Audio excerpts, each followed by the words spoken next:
नमस्कार दोस्तों, स्वागत है आपका योगेंद्र साहू ऑनलाइन क्लासेस में। ऑफलाइन क्लासेस अटेंड करने के लिए या फिर ऑनलाइन क्लासेस अटेंड करने के लिए कांटेक्ट करें 8770123687 पर। ऑनलाइन क्लासेस पेड और फ्री दोनों अवेलेबल है। इसके साथ ही Yogendra Sahu online classes channel को सब्सक्राइब कीजिए। इसके प्लेलिस्ट में जाइए और यहाँ आपको कॉम्पिटिटिव एग्ज़ाम से रिलेटेड हर सब्जेक्ट की तैयारी आसानी से हो जाएगी। ठीक है, चाहे वो इंग्लिश सब्जेक्ट हो, जीएस हो, छत्तीसगढ़ जीएस हो, हिंदी हो, इंग्लिश हो, सीजीपीएससी मेंस हो, प्री हो, सभी सब्जेक्ट्स के यहाँ पे आपको प्लेलिस्ट बने हुए मिलेंगे। तो सब्सक्राइब कीजिए चैनल। धन्यवाद। Hello friends, welcome to Yogendra Sahu online classes. इस वीडियो सीरीज़ के माध्यम से हम सीजीपीएससी मेंस पेपर 7 का पार्ट 1 डिस्कस कर रहे हैं। तो लास्ट वीडियो में हमने भारतीय समाज एवं सामाजिक बदलाव के साधन के रूप में सामाजिक विधान इस टॉपिक को कम्प्लीटली कवर किया था। अगर आपने नहीं देखा होगा तो आप प्लेलिस्ट में जाकर देख सकते हैं। आज का टॉपिक है मानवाधिकार संरक्षण अधिनियम 1993। तो चलिए स्टार्ट करते हैं।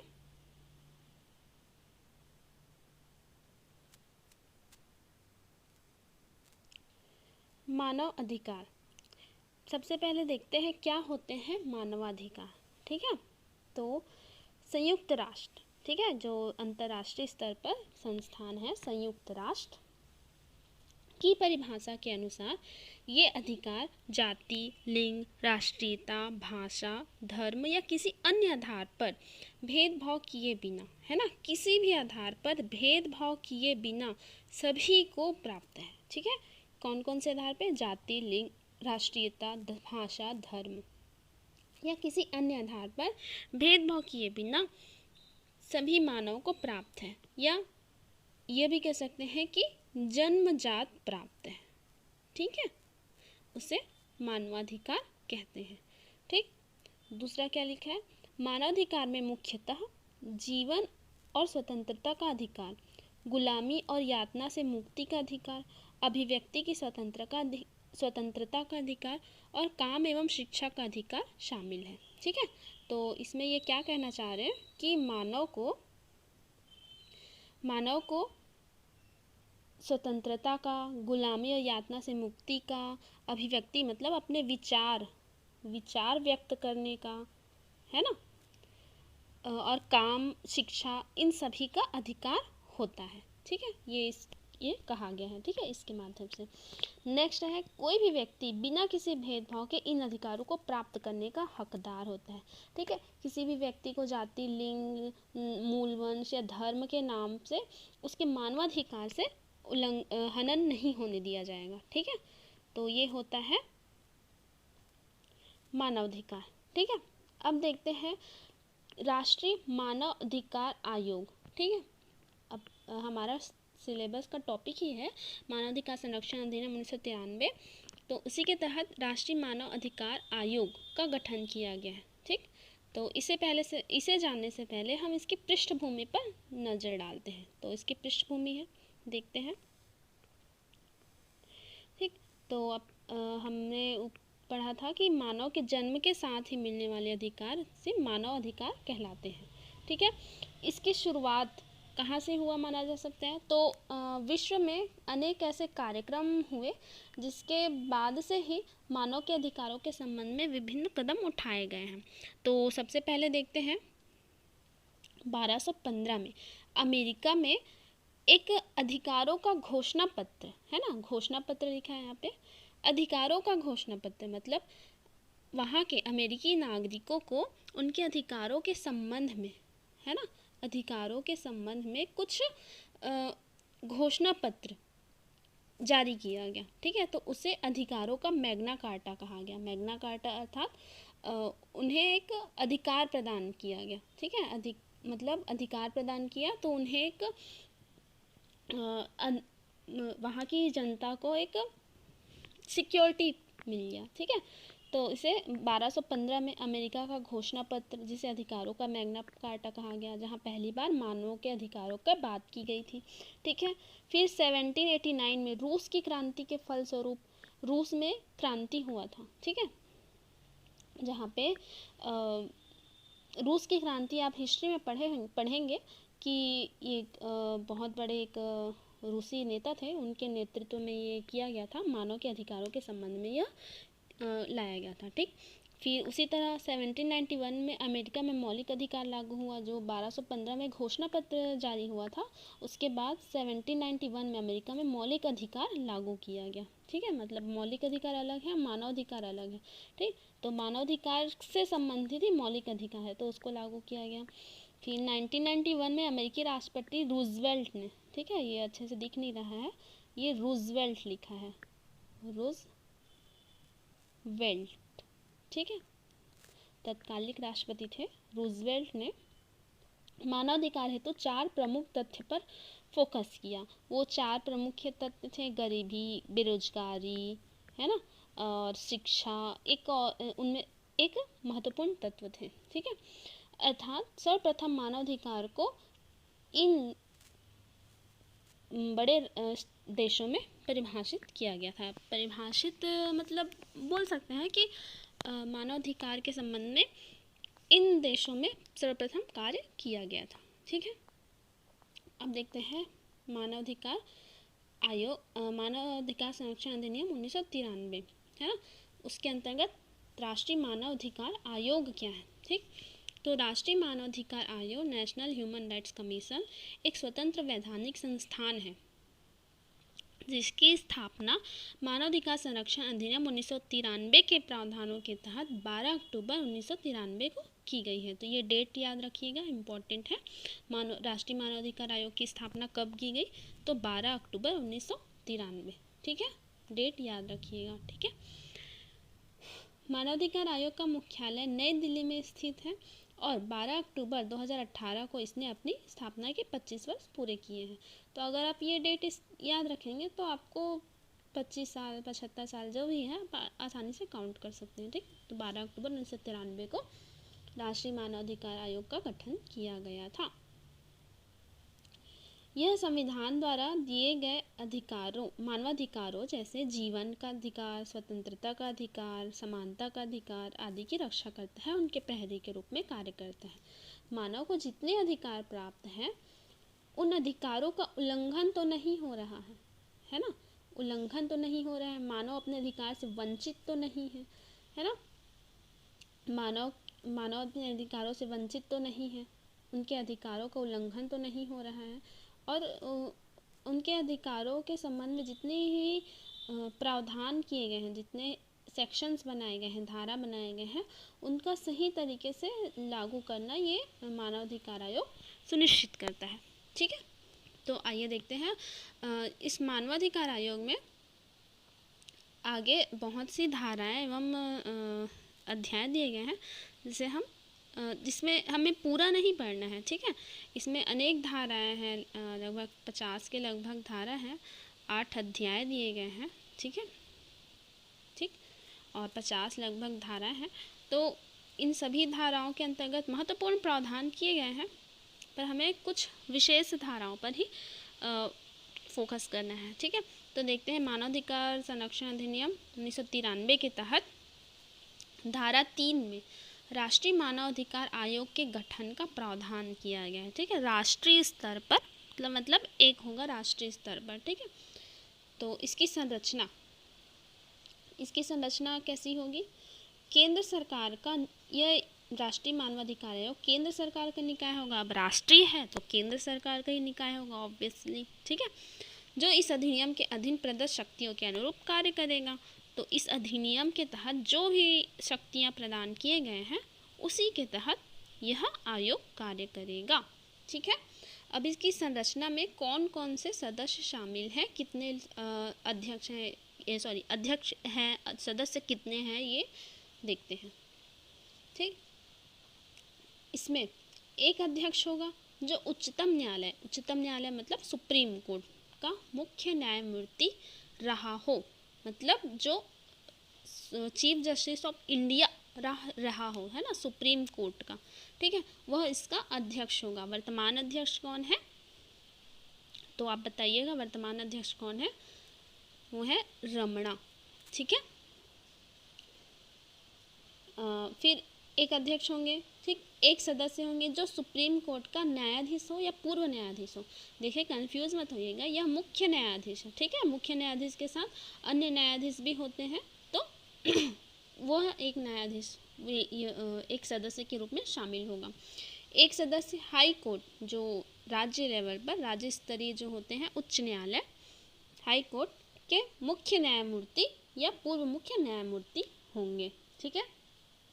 और दो सदस्य मानवाधिकार के जानकार होंगे। ऐसे दो सदस्य जिन्हें मानवाधिकार के संबंध में जानकारी होगी उसको इस आयोग में शामिल किया जाएगा, ठीक है। नेक्स्ट है राष्ट्रीय अल्पसंख्यक आयोग। राष्ट्रीय अल्पसंख्यक आयोग, राष्ट्रीय ST/SC आयोग, है ना, अल्पसंख्यक आयोग, ST/SC आयोग व राष्ट्रीय महिला आयोग के अध्यक्ष इसके सदस्य समझे जाएंगे, ठीक है। जो मानवाधिकार आयोग के आयोग में जो ये तीनों आयोग हैं, है ना, अल्पसंख्यक, ST/SC आयोग, महिला आयोग, इनके जो अध्यक्ष हैं वो इसके सदस्य होंगे ही, ये कहा गया है, ठीक है। नेक्स्ट है इसमें एक महासचिव होगा जो आयोग का CEO होगा, चीफ एग्जीक्यूटिव ऑफिसर, ठीक है। एक महासचिव होगा, ठीक। तो इतने हो गए। अगर वर्तमान में बात किया जाए तो इसमें एक अध्यक्ष और 7 सदस्य शामिल हैं, ठीक है। राष्ट्रीय मानवाधिकार आयोग में कितने हैं? एक अध्यक्ष और 7 सदस्य। और इसके धारा 3 में इसकी संरचना के बारे में ये जो मैंने सब डिस्क्राइब किया ये बताया गया है, ठीक है। और इसका मुख्यालय कहाँ है? दिल्ली में होगा, ठीक। तो ये समझ आया कि धारा 3 में राष्ट्रीय मानवाधिकार आयोग का गठन किया गया है। इसमें एक अध्यक्ष होगा, एक सदस्य, एक सुप्रीम कोर्ट का मुख्य न्यायाधीश, हाई कोर्ट का न्यायाधीश, मानवाधिकार के जानकार, अल्पसंख्यक आयोग के सदस्य, एक महासचिव होंगे, ठीक है। मुख्यालय दिल्ली में होगा। आगे देखते हैं, वही जो मैंने कहा वर्तमान में इसके एक अध्यक्ष और 7 सदस्य हैं, जिसमें से 3 पदेन सदस्य होते हैं, मतलब पद पर आसीन होते हैं, ठीक है। 3 सदस्य सदैव, ठीक है। फिर देखते हैं नेक्स्ट धारा 4, वो धारा 3 था, धारा 4 अध्यक्ष व सदस्यों की नियुक्ति। अब देखें अपन एक अध्यक्ष 7 सदस्य, इन अध्यक्ष सदस्यों की नियुक्ति कौन करेगा? तो प्रधानमंत्री की अध्यक्षता वाले एक समिति में, जिसमें लोकसभा अध्यक्ष, लोकसभा और राज्यसभा, ये लोकसभा है और ये राज्यसभा, ठीक है। लोकसभा और राज्यसभा के विपक्ष के नेता शामिल होंगे। गृह मंत्री के अधीन कोई मंत्री होगा, ठीक है, या इसके विभाग के अधीन कोई मंत्री होगा, वह शामिल होगा। और राज्यसभा का उपसभापति, ठीक है। तो कौन कौन इन अध्यक्ष और सदस्यों की नियुक्ति हेतु एक समिति गठित की जाएगी। उस समिति में कौन शामिल होंगे? प्रधानमंत्री होंगे, लोकसभा के अध्यक्ष होंगे, लोकसभा और राज्यसभा में विपक्ष के नेता होंगे, है ना, लोकसभा राज्यसभा में विपक्ष के नेता, गृह मंत्री या गृह मंत्रालय से के विभाग से संबंधित कोई मंत्री, और राज्यसभा का उपसभापति। यह एक समिति होगी जो इन सदस्यों की, अध्यक्ष और सदस्यों की नियुक्ति करेगी, परंतु किसके सलाह पे? सुप्रीम कोर्ट के वर्तमान मुख्य न्यायमूर्ति, ठीक है ना, मुख्य न्यायाधीश के सलाह पर ये इनकी नियुक्ति करेंगे, ठीक है। तो ये एक प्रोटोकॉल होता है, ठीक। अब देखते हैं नेक्स्ट। तो ये अपना राष्ट्रीय मानवाधिकार आयोग हुआ, है ना। अब वैसे ही राज्य मानवाधिकार आयोग है, तो उसे देख लेते हैं। राज्य मानवाधिकार आयोग, ठीक है। ये धारा 21 के तहत, धारा 3 में है राष्ट्रीय मानवाधिकार आयोग, धारा 21 में है राज्य मानवाधिकार आयोग, ठीक है। अब देखते हैं इसकी संरचना। इसमें एक अध्यक्ष होगा, उसमें क्या था? सुप्रीम कोर्ट के सुप्रीम कोर्ट के मुख्य न्यायमूर्ति, है ना, शामिल होंगे अध्यक्ष, या जो रहे होंगे। वैसे ही इसमें राज्य स्तर पर कौन होंगे? हाई कोर्ट का मुख्य न्यायमूर्ति रहा हो वह अध्यक्ष होगा, ठीक है। एक सदस्य हाई कोर्ट का न्यायाधीश रहा है या है, ठीक है। वैसे ही वहाँ क्या था? सुप्रीम कोर्ट का न्यायाधीश रहा हो या रहा है, ठीक। फिर एक सदस्य मानवाधिकार के जानकार, वहाँ 2 सदस्य थे जो मानवाधिकार के जानकार थे, ठीक है। यहाँ एक सदस्य सचिव होगा जो CEO होगा, वहाँ क्या था? एक महासचिव था, जिसे CEO कहा गया था। ठीक है, तो सेम है, ज़्यादा कोई डिफरेंस नहीं है। ठीक है, तो देखिए अध्यक्ष हाई कोर्ट, वहाँ सुप्रीम कोर्ट, यहाँ हाई कोर्ट। एक सदस्य हाई कोर्ट का न्यायाधीश, वहाँ सुप्रीम कोर्ट का न्यायाधीश। एक सदस्य मानवाधिकार का जानकार, वहाँ 2 सदस्य मानवाधिकार के जानकार। यहाँ सचिव हैं तो वहाँ महासचिव थे। ठीक है, महासचिव। ठीक, तो अब आगे बढ़ते हैं। ठीक, और राज्य मानवाधिकार आयोग का मुख्यालय ऐसे स्थान पर होगा जो राज्य सरकार अधिसूचना द्वारा विनिर्दिष्ट करे। ठीक है, तो ये उसका स्थान तो नई दिल्ली में था और इसका स्थान जैसा राज्य सरकार विनिर्दिष्ट करे। ठीक है, अब देखते हैं राज्य आयोग केवल संविधान की 7वीं अनुसूची, अगर आपने कॉन्स्टिट्यूशन पढ़ा हुआ तो उसकी 7वीं अनुसूची है जिसे समवर्ती सूची कहते हैं, है ना। उसके सूची 2 और 3 में वर्णित विषयों पर मानवाधिकार के अतिक्रमण की जांच कर सकती है। ठीक है, तो राज्य मानवाधिकार आयोग के जो कार्य क्षेत्र है वो एक तरह से बता दिया गया, निर्धारित कर दिया गया है, तो उसी के अंतर्गत वे कार्य करेंगे। ठीक है, तो ये आपको ध्यान में रखना है।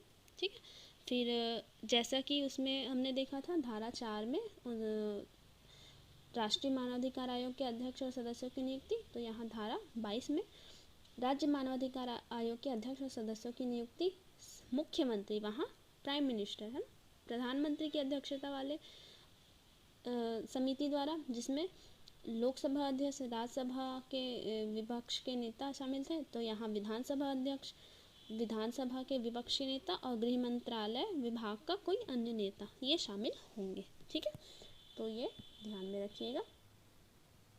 तो आगे बढ़ते हैं। अब देखिए आयोग की शक्तियाँ एवं कार्य। ठीक है, अब देखते हैं आयोग की शक्तियाँ कार्य है। ये दोनों आयोग के बारे में बताया गया है कि राज्य आयोग और राष्ट्रीय आयोग, राज्य मानवाधिकार, राष्ट्रीय मानवाधिकार आयोग की शक्तियाँ और कार्य क्या हैं। तो धारा 13 के अंतर्गत आयोग को जांच हेतु सिविल न्यायालय संबंधी शक्तियाँ प्राप्त हैं। सिविल न्यायालय है ना, जो एक 2 प्रकार के न्यायालय होते हैं, एक आपराधिक और जिसे फौजदारी कहते हैं, एक सिविल न्यायालय होते हैं। ठीक है, तो इस आयोग को जो सिविल न्यायालय की शक्तियाँ प्राप्त हैं। ठीक है, एक नोट डाल के आप लिख सकते हैं या पढ़ेंगे कि धारा 30 में, ठीक है, धारा 30 में राज्य सरकार मुख्य न्यायमूर्ति, राज्य के मुख्य न्यायमूर्ति मतलब हाई कोर्ट के, ठीक है, की सहमति से प्रत्येक जिले में किसी सेशन न्यायालय को, है ना, जो जिला न्यायालय होता है उसी को सेशन न्यायालय बोलते हैं, को मानवाधिकार न्यायालय घोषित कर सकता है। ठीक है, ये क्यों करता है, ताकि शीघ्रता से मानवाधिकार उल्लंघन के संबंध में जो शिकायत किया गया है उसका निवारण किया जा सके। ठीक है, तो ये आप याद रखिएगा कि धारा 30 में सेशन न्यायालय के गठन, सेशन न्यायालय को मानवाधिकार न्यायालय घोषित किया जा सकता है। ठीक है, कौन करता है, राज्य सरकार करता है। कौन से न्यायालय को, सेशन न्यायालय को मानवाधिकार न्यायालय घोषित करता है। ठीक है, तो ये धारा 30 है, इसको याद रखिएगा। ठीक है, और ये आयोग की जांच संबंधी, जांच हेतु सिविल न्यायालय संबंधी शक्ति प्राप्त है, वो कौन सा है, धारा 13। तो 13 शक्ति ऐसा याद रखिएगा। 13 शक्ति क्या है बोलेंगे तो सिविल न्यायालय संबंधी शक्ति। ठीक है, तो ऐसे याद रखिए 13 शक्ति या मेरा शक्ति, ऐसा आप कोड बना के याद कर सकते हैं। ठीक, फिर आते हैं धारा 14। धारा 14 में अन्वेषण संबंधी शक्तियाँ प्राप्त हैं। अब धारा 13 में कौन सी शक्ति, सिविल न्यायालय संबंधी शक्ति। ठीक है, अब 14 में अन्वेषण संबंधी शक्ति। इस हेतु आयोग भारत सरकार की किसी एजेंसी जैसे CBI होती है ना, CVC होती है, सतर्कता आयोग और भी अन्य आयोग होते हैं, इसकी सहायता ले सकती है। ठीक है, अगर कोई अन्वेषण कर रही है और उसको किसी एजेंसी, है ना, किसी एजेंसी, आयोग, अन्य आयोग की सहायता की आवश्यकता होती है तो वह ले सकती है। ठीक है, इतना अधिकार उसे दिया गया है धारा 14 के अंतर्गत। ठीक, अब धारा 15 शिकायतों से संबंधित अभिकथन जारी करने की शक्ति। ठीक है, अब मानवाधिकार से संबंध में कोई शिकायत जारी किया गया है, ठीक है, दायर किया गया है, तो उसके संबंध में वो जो भी उनका निर्णय होता है या जो भी वे कर रहे हैं, डिसीजन लेने वाले हैं, या उसके संबंध में जो भी चर्चा होती है उसको उसके संबंध में आयोग को अभिकथन जारी करने की शक्ति होती है। ठीक है, धारा 15 में उतना इम्पोर्टेंट नहीं है, फिर भी आप देख सकते हैं। धारा 17, ठीक, ये इम्पोर्टेंट है। 17 मतलब खतरा, सभी आयोग संगठन के लिए खतरा। क्या खतरा? कि मानवाधिकार के उल्लंघन से संबंधित शिकायतों की जांच हेतु जो आयोग है ना, वह भारत या राज्य सरकार के किसी भी संगठन, कोई भी संगठन जैसे एनजीओ हो गए, है ना, या जेल भी हो गया, आश्रय गृह होते हैं, से प्रतिवेदन दस्तावेज मांग सकता है। ठीक है, मतलब तुम्हारे यहाँ जो मानव हैं उनके अधिकारों का संरक्षण हो रहा है कि नहीं, अतिक्रमण तो नहीं हो रहा, है ना, उस संबंध में जांच करने हेतु ये सभी दस्तावेज और प्रतिवेदन मांगने की शक्ति किया गया है। तो 17 से खतरा मतलब सभी एजेंसियों को खतरा है, संगठन को खतरा है, क्योंकि मानवाधिकार आयोग कोई भी दस्तावेज प्रतिवेदन मांग सकता है। ठीक, तो ऐसे याद रखिएगा। फिर नेक्स्ट देखते हैं धारा 18, जांच से पूर्व व पश्चात आयोग की शक्ति। अब देखते हैं जांच से पूर्व शक्ति क्या होती है या पश्चात शक्ति, अर्थात जैसे मानवाधिकार के उल्लंघन के संबंध में कोई सूचना मिली, ठीक है, आयोग को, तो जिस व्यक्ति के अधिकारों का उल्लंघन हुआ है उससे आयोग आवास, जो पीड़ित है उसे आवास, चिकित्सा, निःशुल्क विधिक सहायता मतलब कानूनी सहायता, क्षतिपूर्ति आदि की व्यवस्था कर सकता है। ठीक है, या करने का आदेश दे सकता है। ठीक है, इसके आदेश की अवहेलना नहीं की जा सकती। ठीक, उसके लिए दंडात्मक प्रावधान भी किए गए हैं। ठीक है, फिर अंतिम में है धारा 20। ये आयोग जो आयोग है राष्ट्रीय और राज्य मानवाधिकार आयोग, ठीक है, राष्ट्रीय वाले केंद्र सरकार को और राज्य मानवाधिकार आयोग राज्य सरकार को प्रतिवर्ष अपना रिपोर्ट प्रस्तुत करता है। ठीक है, रिपोर्ट कि मानवाधिकार का उल्लंघन तो नहीं हो रहा, कि स्थिति क्या है ना, मानवाधिकार की स्थिति क्या है, उन संबंध में वो शोध करते हैं, उस संबंध में रिपोर्ट प्रस्तुत करते हैं। तो वह कौन सा है, धारा 20। ठीक है, तो इतना याद रहेगा, हमने कुछ इम्पोर्टेंट धारा ही कवर किए हैं इसमें। तो धारा 3 एक बार देखते चलते हैं। धारा 3, ठीक है, जिसमें आयोग के गठन का प्रावधान है। उसके बाद है धारा 4, उसमें अध्यक्ष सदस्य की नियुक्ति। इसी प्रकार धारा 21 राज्य मानवाधिकार आयोग का गठन। धारा 22 में उनके सदस्यों की नियुक्ति। ठीक है, फिर आयोग की शक्तियाँ एवं कार्य। शक्तियाँ कहाँ से मिलेगा, 13 को दिए हैं शक्ति, ऐसा 13 शक्ति ऐसा करके याद रख सकते हैं। यहाँ से उनकी शक्तियाँ शुरू होती हैं, 13, फिर 14, फिर 15, 17, 18 और 20। ठीक है, इसमें कुछ मुख्य धाराएं हैं जिसे आप पढ़ सकते हैं। तो इससे ज़्यादा इससे इम्पोर्टेंट धारा मुझे और तो था इसमें, पर मुझे नहीं लगा कि वो मेंस के हिसाब से उतने इम्पोर्टेंट होंगे, इसलिए मैंने सिर्फ इतने ही धाराएं कवर किए हैं। और ये इम्पोर्टेंट है, इससे बाहर शायद ही पूछे आपसे। ठीक है, तो आप इतना अच्छे से करिए, फिर मिलते हैं नेक्स्ट वीडियो में। तो नेक्स्ट वीडियो में नेक्स्ट टॉपिक होगा, ये तो अपन कवर कर चुके हैं। पहला, दूसरा मानवाधिकार संरक्षण आज हो गया, तीसरा होगा भारतीय संविधान का आपराधिक विधि आईपीसी एवं सीआरपीसी की धारा। ठीक है, यह आपराधिक अधिनियम वाला है। तो आगे पढ़ने के लिए इस चैनल पर बने रहिए, और वीडियो पसंद आए तो लाइक एंड सब्सक्राइब करिए। Okay, thank you.